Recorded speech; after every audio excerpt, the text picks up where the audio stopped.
আসসালামু আলাইকুম রহমতুল্লাহি ওবরকাতুহ। সম্মানিত দর্শক, 12ই ফেব্রুয়ারিতে যে ত্রয়োদশ জাতীয় সংসদ নির্বাচন হচ্ছে, সেখানে আমাদের মান্যবর মহামান্য যে প্রধান উপদেষ্টা ডক্টর মোহাম্মদ ইউনূস, তিনি ভোট কেন্দ্র পরিদর্শনে গেছেন। অবাক করার বিষয় হলো যে তিনি এই ভোটের দৃশ্য দেখে এতটা আনন্দিত হয়েছেন, এতটা উদ্বেলিত হয়েছেন, আবেগে তার সারা শরীর থর থর করে কাঁপছিল। এবং আমার জিন্দিগিতে আমি ডক্টর মোহাম্মদ ইউনূসকে এতটা আনন্দিত কখনো দেখিনি। এমনকি তিনি যেদিন নোবেল পুরস্কার পেয়েছিলেন, সেই দিন আমি তাকে দেখেছি। বহু মানুষ ঢল নেমেছিল সেদিন রাজধানীতে। আমি তাকে অভ্যর্থনা জানানোর জন্য ফুলের তোড়ায় তিনি যে অঞ্চলে ছিলেন সেখানে রীতিমতো সয়লাভ হয়ে গিয়েছিল। তখন তার যৌবন ছিল, শক্তি ছিল, মত্তা ছিল, তিনি হাসছিলেন। ঠিক সেই দিন তার যে আনন্দ, তার সাথে অনেক বেশি আনন্দ আমি দেখলাম আজকের দিনে ভোট কেন্দ্র পরিদর্শন করতে গিয়ে। তিনি যা বলেছেন, তিনি যা দেখিয়েছেন, তিনি যেভাবে হেসেছেন, তার মধ্যে তার সেই অভিব্যক্তি ফুটে উঠেছে। দ্বিতীয়ত, সম্ভবত যমুনাতে তিনি বসে বসে ভোট দেখছিলেন। তো যমুনাতে ভোট দেখতে গিয়ে তার যেটা হয়েছে, সেখানে তিনি তার কন্যা, তার প্রিয়ভাজন প্রেস সেক্রেটারি, অন্যান্য যারা আপনজন আছে তাদেরকে নিয়ে ভোটের দৃশ্য দেখছিলেন। সম্ভবত সেখানে একটি control centre, election monitoring control centre স্থাপন করা হয়েছে। সারা বাংলাদেশের যে বিভিন্ন ভোট কেন্দ্রগুলো রয়েছে, সেই ভোট কেন্দ্রে কিভাবে ভোট দিচ্ছে, সেখানে কিভাবে আইন শৃঙ্খলা রক্ষাকারী বাহিনী কাজ করছে, সেই দৃশ্যটি কেন্দ্রীয়ভাবে হয়তো যে কয়টি জায়গা থেকে মনিটর করা হচ্ছে, ওইরকম একটা মনিটরিং সেল হয়তো যে যমুনা সেখানে স্থাপন করা হচ্ছে। আপনারা জানেন যে এবারের ভোট অন্যবারের চেয়ে বিভিন্ন কারণে ব্যতিক্রম। এর কারণ হলো প্রতিটি ভোট কেন্দ্র সিসি ক্যামেরার অধীনে আনা হয়েছে। আবার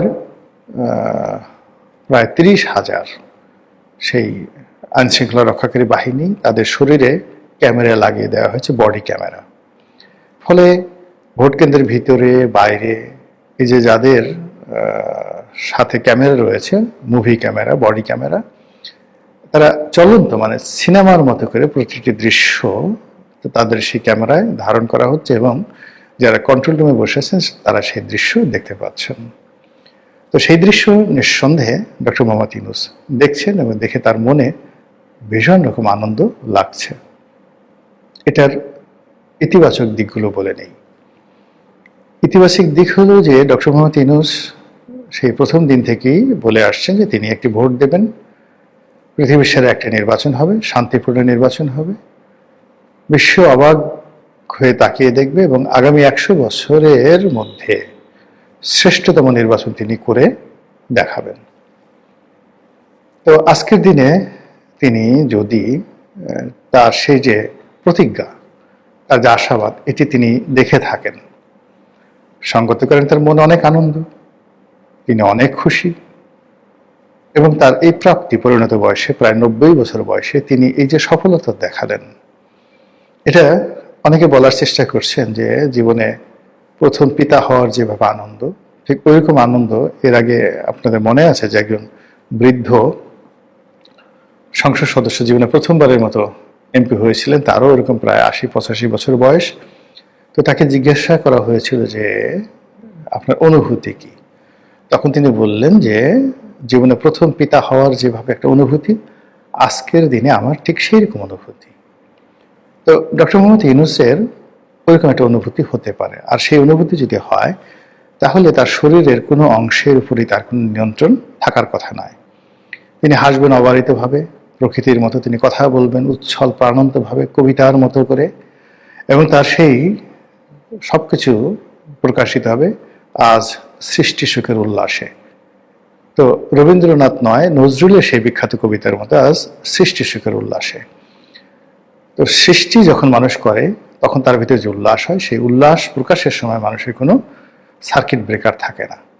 সে তার মতো যা মনে আসে তাই কথা বলে, যাকে ইচ্ছা তাকে জড়িয়ে ধরে, কাঁদে, এবং এটা এরকমভাবে হয়।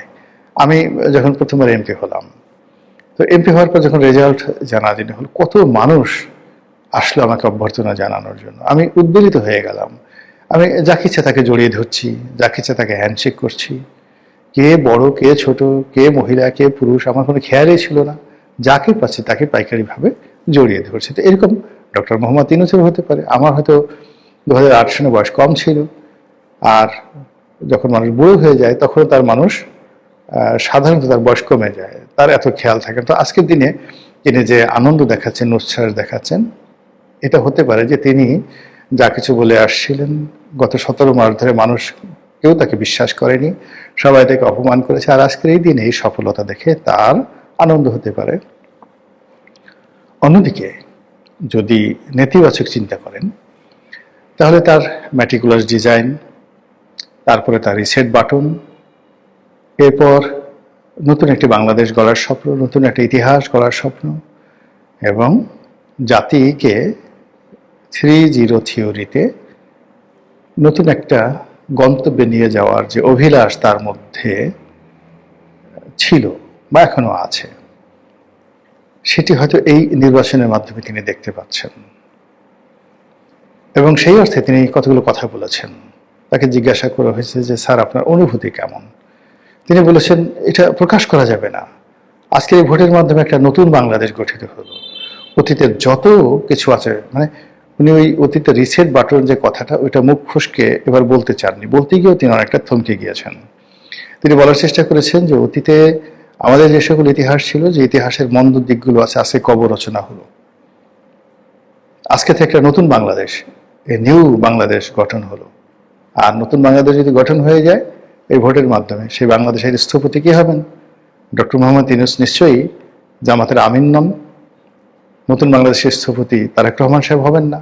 যেহেতু নতুন বাংলাদেশটা এই ভোটের মাধ্যমে তৈরি করেছেন ডক্টর মোহাম্মদ ইউনূস, কাজেই সেই ডক্টর মোহাম্মদ ইউনূসই হবেন নতুন বাংলাদেশের স্থপতি। এটি তার বক্তব্যের মধ্যে আপনি খুঁজে দেখতে পারেন, তিনি সেটা বলেছেন, টেলিভিশনে ব্যাপকভাবে প্রচারিত হয়েছে। 3 নম্বর হলো যে নির্বাচন যতই ভালো হোক আর যা কিছু হোক না কেন, যদি সবকিছু স্বাভাবিক থাকে, 13 তারিখ থেকে নোবডি উইল আস্ক হিম, কালকে থেকে তাকে কেউ জিজ্ঞাসা করবে না।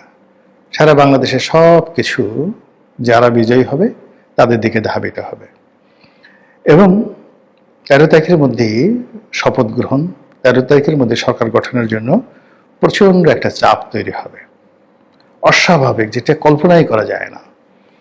তো সেই ক্ষেত্রে ডক্টর মোহাম্মদ ইউনূস এবং তার সঙ্গী সাথী যারা আছেন তাদের মধ্যে কিছুটা দ্বিধা থাকবে, সংকোচ থাকবে, ভয় থাকবে, আতঙ্ক থাকবে, এবং তাদের পুনর্বাসিত হওয়া, বাংলাদেশে থাকা, সেফ এক্সিট, নিরাপদে চলে যাওয়া, সুন্দরভাবে ক্ষমতা হস্তান্তর করা, এই বিষয়গুলো নিয়ে তাদের মধ্যে এক ধরনের যাকে বলা হয় সতর্ক অভিব্যক্তি থাকবে।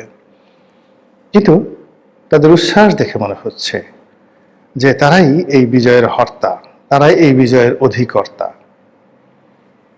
তারা যা চাচ্ছিলেন তাই হচ্ছে, তারা যে ডিজাইন করেছিলেন সেই ডিজাইন বাস্তবায়িত হতে যাচ্ছে।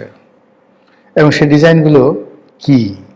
এই বিভিন্ন সংস্কার কমিশন, আলী রিয়াজের বিভিন্ন থিওরি, বদিউল আলম মজুমদারের বিভিন্ন থিওরি, ডক্টর মোহাম্মদ ইউনূসের বিভিন্ন স্বপ্ন, এবং তার সঙ্গে সঙ্গে মানে যারা এই মুহূর্তে আন্দোলনের সবচেয়ে বড় স্টেক হোল্ডার, সেই নাহিদ, সার্জিস বা হাসনাত আবদুল্লাহরা, তারা কিন্তু ব্যাকফুটেজে যাননি।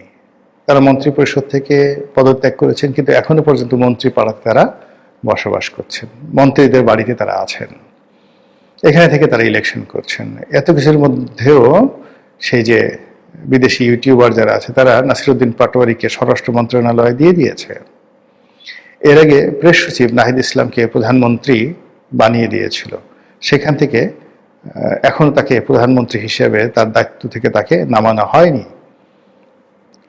তারা এখনো মানে ওই যে বলেছেন যে ভবিষ্যৎ প্রধানমন্ত্রী, তো নাহিদ ইসলাম যে ভবিষ্যৎ প্রধানমন্ত্রী, ওই জায়গা থেকে এখনো তাকে সরানো হয়নি, তিনি এখনো সেই পর্যায়ে আছেন। আবার এই ভোটের পরে নাহিদ ইসলাম খুব দৃঢ়তার সঙ্গে বলেছেন এনসিপির প্রধান যে আমরা বিজয়ের একেবারে দ্বার প্রান্তে আছি, বিজয়ের দ্বার প্রান্তে আছি। এবং তিনি যেভাবে দৃঢ়তা নিয়ে বিজয়ের দ্বার প্রান্তে আছেন বলেছেন, ওভাবে তারেক রহমান সাহেব কিন্তু বলতে পারেননি। অন্যদিকে আজকের এই দিনে আমিরে জামাতের যে অভিব্যক্তি, তার যে ছুটোছুটি, বিভিন্ন মানুষকে তিনি যেভাবে আন্তরিকতা নিয়ে জড়িয়ে ধরেছেন, কোলাকুলি করছেন, আত্মবিশ্বাস দেখাচ্ছেন, যেভাবে আলহামদুলিল্লাহ বলছেন, তার লোকজন যেভাবে ইনফ্লুয়েন্স করছে মানুষজনকে, তাতে করে ডক্টর মোহাম্মদ ইউনূসের হাসি, তার বক্তব্য, জামাতের আমিরের কথাবার্তা, কর্মকাণ্ড এবং নাহিদ ইসলাম থেকে শুরু করে ওই যে নাসিরউদ্দিন পাটোয়ারির আজকের দিনে মানে তার যে তৎপরতা, এবং এর আগে যারা তাদেরকে বিভিন্ন সময় প্রমোট করেছেন ইউটিউবার, তারা তাকে স্বরাষ্ট্রমন্ত্রী বানিয়ে দেওয়া, মন্ত্রণালয় দিয়ে দেওয়া, এই জিনিসগুলোর সঙ্গে যদি আপনি এটা আন্তঃসংযোগ খুঁজে পান এবং আগামী 6 মাস 1 বছর যদি আপনি বিকল্প কোনো কিছু চিন্তা করেন, করলেও করতে পারেন, আর সেটা কাদের জন্য ক্ষতিকর হবে, কাদের রাজনীতির জন্য সর্বনাশ ঘটাবে, তারা সেই বিষয়গুলো নিয়ে কীভাবে চিন্তা করবেন সেটা তো তাদের বিষয়।